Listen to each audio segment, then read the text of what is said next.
The Grand Meridian Hotel's lobby glowed under warm chandeliers, its marble floors reflecting the bustle of the city's evening crowd. The Carter family, Marcus, Lena, and their two kids, Amara and Jaden, stepped through the revolving doors, their suitcases trailing behind. Marcus, a high school history teacher with a steady gaze and a knack for keeping calm, led the way. Lena, a nurse with a fierce heart, adjusted her purse, her eyes scanning the opulent space. Amara, 16, fiddled with her braids, her earbuds dangling, while 10-year-old Jaden kicked a small soccer ball between his feet, earning a gentle nudge from his mom to stop. They'd driven from Birmingham for a family reunion, a rare chance to reconnect with cousins and celebrate Jaden's birthday. Marcus had booked the hotel months ago, splurging for a suite to make the trip special. At the check-in counter, he greeted the receptionist, a middle-aged woman named Karen, whose name tag sat crookedly on her blazer. "Evening," Marcus said, sliding his driver's license and reservation details across the counter. "Checking in for Carter." Karen's eyes flicked from the ID to Marcus, then to Lena and the kids. Her lips pursed, and her tone turned icy. "I don't see any reservation under that name," she said, barely glancing at the computer. "You sure you're at the right hotel?" Marcus's brow furrowed, but he kept his voice even. "I'm sure. Here's the confirmation email." He showed his phone, the booking details clearly displayed, Grand Meridian, 3 nights, Suite 512. Karen leaned back, crossing her arms. "Well, it's not in our system. And we're fully booked." Her eyes narrowed, and she added, her voice low but deliberate, "Maybe you folks should try somewhere, more your speed. Like the motel down the road." The words hit like a punch. Lena froze, her breath catching. Amara's earbuds fell to her shoulder as she stared, wide-eyed. Jaden's soccer ball slipped from his hands, rolling to a stop. The lobby's hum faded as nearby guests turned, sensing the tension. Marcus's jaw tightened, but he held his ground. "That's not acceptable," he said, his voice steady but firm. "You need to check again. And watch how you talk to my family." Karen's sneer deepened. "I don't know what you're implying, but I'm doing my job. You people need to leave before I call security." Lena stepped forward, her voice sharp but controlled. "You people? Say it again. Say exactly what you mean." Her eyes locked onto Karen's, daring her to repeat the venom. Amara, her voice trembling with anger, chimed in.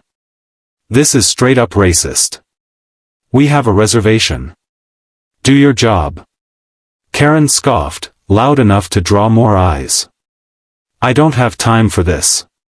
Either leave, or I'm calling the cops." Across the lobby, Jason Statham sat in a leather armchair, his script forgotten on his lap. He'd been in the city for a stunt rehearsal, blending into the background with his black cap and coffee. But the exchange at the counter had caught his ear, Karen's words, the Carter's restraint, the ugliness of it all. He'd grown up in tough corners of London, seen prejudice in all its forms, and his blood boiled at the sight of a family being humiliated. He set his coffee down, his movements slow but purposeful, and stood. Statham crossed the lobby, his boots echoing on the marble. At 6 feet, with a lean frame and a stare that could cut glass, he commanded attention without trying. The crowd parted as he reached the counter, his eyes fixed on Karen. "What's the problem here?" he asked, his British accent low and edged with steel. Karen flinched, her bravado faltering. "Just a reservation issue, sir. It's handled." "Doesn't look handled," Statham said, glancing at Marcus, whose calm impressed him. "Sounds like you're giving this family a hard time for no reason. And that, you people, rubbish? I heard it. We all did." The lobby went quiet. A few guests pulled out phones, recording discreetly. Marcus spoke up, his voice steady. "We just want our room. I've got the confirmation right here. There's no issue except her attitude." Statham nodded. Then fix it, he told Karen, leaning slightly over the counter. Find the reservation. Now. Karen's hands shook as she typed, her face flushed. But before she could respond, a man in a tight polo shirt, Karen's brother, Mike, who'd been loitering nearby, stepped forward. He'd overheard the exchange and didn't like Statham's tone. "Hey, action hero," Mike said, his voice loud and mocking. "Why don't you back off? This ain't your movie set." Statham turned, his expression unreadable. "Mate, you don't want to make this a problem. Trust me." Mike, emboldened by a crowd and his own ego, shoved Statham's chest. Big mistake. In a blur, Statham sidestepped, grabbed Mike's arm, and twisted it behind his back, pinning him against the counter with minimal effort. The move was precise, almost surgical, honed by years of training. "Apologize to them," Statham said, his voice calm but unyielding, nodding toward the Carters. "Not me." Mike squirmed, his face red. All right. "I'm sorry," he gasped. Statham released him, and Mike stumbled back, rubbing his arm. Karen, now pale, stammered, I found the reservation. It was a glitch. Room 512, here's your keys." She slid the cards across the counter, avoiding eye contact. Marcus took the cards, his face a mix of relief and exhaustion. "Thank you," he said, then turned to Statham. "Didn't expect a movie star to step in, but we appreciate it." Statham gave a tight smile. "No one should deal with that crap. Enjoy your stay." As the Carters headed to the elevator, Lena glanced back, her eyes meeting Statham's with a silent thank you.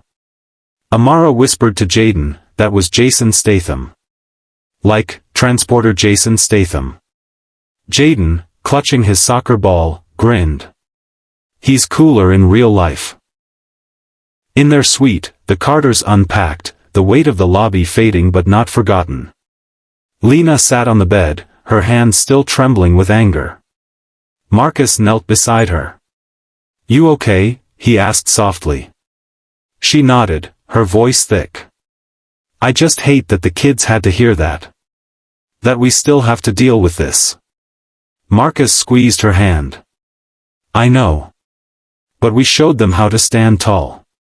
And that guy stepping in, it means something. Not everyone's like her." A knock interrupted them. It was the hotel manager, Miss Thompson, a black woman with a warm but firm demeanor. She carried a basket of snacks and a bottle of sparkling cider. "I'm so sorry for what happened," she said. "Karen's been suspended, and we're investigating. Your stay is on us, and I've personally ensured your room is upgraded. This isn't who we are." Lena softened, her eyes glistening. "Thank you. But it's not just about us. No one should feel like they don't belong." Ms. Thompson nodded. "I hear you. We're rolling out new training, effective immediately. This stops here." As she left, Marcus turned to his kids. "You two all right?" Amara nodded, her anger giving way to resolve. "Yeah, but I'm posting about this. People need to know." Jaden, quieter, looked up. "Dad, why'd she say that stuff?" Marcus sighed, pulling Jaden close. "Some people carry hate, son. But we don't let it define us. We keep going, and we hold our heads high." That night, the Carters celebrated Jaden's birthday in the hotel restaurant, laughing over pizza and cake. Amara's post about the incident went viral, sparking conversations online, with Statham's intervention becoming a minor legend. Downstairs, Statham slipped out quietly, unnoticed by the crowd. He didn't need thanks, he'd done what felt right. The Carters' reunion went on, filled with cousins, music, and stories of their grandparents' resilience. For Marcus and Lena, it was a reminder to teach their kids strength and grace. For Amara, it was fuel to speak out.